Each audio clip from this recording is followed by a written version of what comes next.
News Kannada ವಾಹಿನಿಗೆ ಸ್ವಾಗತ. ಮೆಕ್ಕೆಜೋಳ ಬೆಂಬಲ ಬೆಲೆ ಖರೀದಿ ಕೇಂದ್ರವನ್ನ ತೆರೆಯಬೇಕು ಅಂತ ಶಿರಹಟ್ಟಿ ತಾಲೂಕು ಸಮಗ್ರ ರೈತ ಹೋರಾಟ ಸಮಿತಿಯವರು ತಹಸೀಲ್ದಾರ್ ಮೂಲಕ ರಾಜ್ಯ ಸರ್ಕಾರಕ್ಕೆ ಮನವಿ.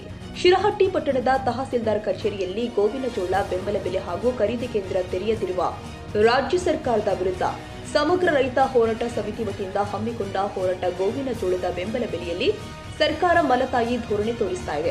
ಮಧ್ಯವರ್ತಿಗಳ ಹಾವಳಿಯಿಂದಾಗಿ ರೈತನ ಹೊಟ್ಟೆ ಮೇಲೆ ತಣ್ಣೀರು ಬಟ್ಟೆ ಕಟ್ಟಿಕೊಳ್ಳುವ ಪರಿಸ್ಥಿತಿ ನಿರ್ಮಾಣವಾಗ್ತಾ ಇದ್ದು, ಸರ್ಕಾರ ಕೂಡಲೇ ರೈತರು ಬೆಳೆದಿರುವ ಮೆಕ್ಕೆಜೋಳಕ್ಕೆ 3,000 ದಂತೆ ಖರೀದಿ ಕೇಂದ್ರವನ್ನ ಪ್ರಾರಂಭ ಮಾಡಬೇಕು, ಇಲ್ಲವಾದರೆ ತಹಸೀಲ್ದಾರ್ ಕಚೇರಿ ಮುಂದೆ ಉಗ್ರ ಹೋರಾಟ ಮಾಡುವುದು ಅನಿವಾರ್ಯ ಅಂತ ಸಂತೋಷ್ ಕುರಿ ಹೇಳಿದರು.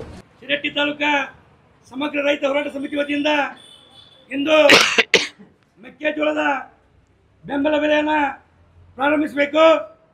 ಅದರ ಜೊತೆಗೆ ರಾಜ್ಯ ಸರ್ಕಾರ ಪ್ರೋತ್ಸಾಹ ನೀಡಿ ಪ್ರತಿ ಕ್ವಿಂಟಲ್ಗೆ 3,000ಗಳಂತೆ ನಿಗದಿ ಮಾಡಿ ತಕ್ಷಣ ಬೆಂಬಲ ಬೆಲೆ ಕೇಂದ್ರ ಪ್ರಾರಂಭ ಮಾಡಬೇಕಂತೇಳಿ ಈ ಮೂಲಕ ನಾವು ಮನವಿಯನ್ನು ಸಲ್ಲಿಸ್ತಾ ಇದ್ದೇವೆ. ಕಾರಣ ಮತ್ತು ಉದ್ದೇಶ ಇಷ್ಟೇ, ಏನು ಇವತ್ತು ಕೇಂದ್ರ ಸರ್ಕಾರ ಇರ್ಬೋದು, ರಾಜ್ಯ ಸರ್ಕಾರ ಇರ್ಬೋದು, ನಮ್ಮ ಉತ್ತರ ಕರ್ನಾಟಕ ರೈತರಿಗೆ ಅದು ವಿಶೇಷವಾಗಿ ನಮ್ಮ ಗೋಂಜಾಳ ಬೆಳೆತಕ್ಕಂಥ ರೈತರಿಗೆ ಮಲತಾಯಿ ಧೋರಣೆ ಮಾಡ್ತಾ ಇದೆ.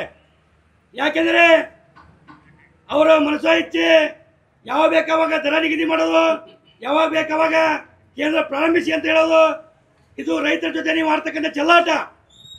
ಯಾವ ಬೆಳೆ ಯಾವ ಸಮಯಕ್ಕೆ ಬರುತ್ತೆ ಆ ಸಮಯದಲ್ಲಿ ಮಾತ್ರ ಕೇಂದ್ರ ತೆಗೆದ್ರೆ ನಮ್ಮೆಲ್ಲ ರೈತರಿಗೆ ಅನುಕೂಲ ಆಗುತ್ತಾ. ಒಂದು ಬೆಳೆ ಬೆಳೆಬೇಕಂದ್ರೆ ರೈತ ಎಷ್ಟು ಕಷ್ಟಪಡ್ತಾನ, ಮಳೆ ಗಾಳಿ ಚಳಿ ಇರದೆ ಸಾವಿರಾರು ರೀತಿಯ ಹೋರಾಟಗಳನ್ನು ಮಾಡಿ ಕಟ್ಟಿಕೊಂಡು ಆ ಬೆಳೆ ಬೆಳೆಯುತ್ತಾನ. ಇವರು ರೈತರ ಜೊತೆ ಚೆಲ್ಲಾಟ ಆಡ್ತಾರ. ಆ ಕಾರಣಕ್ಕಾಗಿ ನಾನೆಲ್ಲ ರಾಜಕಾರಣಿಗಳಿಗೂ ಎಲ್ಲ ಪಕ್ಷದವರಿಗೆ ಇಷ್ಟೇ, ತಕ್ಷಣ ನೀವು ರೈತರ ಕಡೆಗೆ ಹೋಗೊಟ್ಟು ಬೆಂಬಲ ಬೆಲೆಯನ್ನು ಪ್ರಾರಂಭಿಸಬೇಕು. ಪ್ರಾರಂಭಿಸದೆ ಹೋದರೆ ಮುಂದಿನ ದಿನದಲ್ಲಿ ನಾವೆಲ್ಲ ರೈತರು ಸೇರಿ ಉಗ್ರ ಹೋರಾಟವನ್ನು ಮಾಡ್ತೇವೆ ಅಂತೇಳಿ ಈ ಮೂಲಕ ಮಾನ್ಯ ತಹಸೀಲ್ದಾರ್ ಮೂಲಕ ರಾಜ್ಯ ಸರ್ಕಾರಕ್ಕೆ ಮನವಿಯನ್ನು ಸಲ್ಲಿಸ್ತಾ ಇದ್ದೇವೆ. ಈ ಸಂದರ್ಭದಲ್ಲಿ ಮಂಜುನಾಥ ಮಾಗಡಿ, ಸಂದೀಪ ಕಂಪತ್ತವನ್ನವರ್, ಫಕೀರೇಶ್ ಕರಿಗಾರ್, ಗುಳಪ್ಪ ಕರಿಗಾರ್, ಪರಶುರಾಮ್ ಡೊಂಕಬಳ್ಳಿ, ಫಕೀರೇಶ್ ಕರಿಗಾರ್, ಸುರೇಶ್ ಅವಳದ, ಯಲ್ಲಪ್ಪ ಇಂಗಳಗಿ ಹಾಗೂ ಇನ್ನೂ ಅನೇಕ ರೈತರು ಭಾಗಿಯಾಗಿದ್ದರು. ತಾಜಾ ಸುದ್ದಿಗಾಗಿ ಎಂಟಿವಿ ನ್ಯೂಸ್ 24x7ಗೆ ಸಬ್ಸ್ಕ್ರೈಬ್ ಮಾಡಿ ಮತ್ತು ಬೆಲ್ ಐಕಾನ್ ಅನ್ನು ಒತ್ತಿ. ತಪ್ಪದೇ ಲಿಂಕ್ ಶೇರ್ ಮಾಡಿ.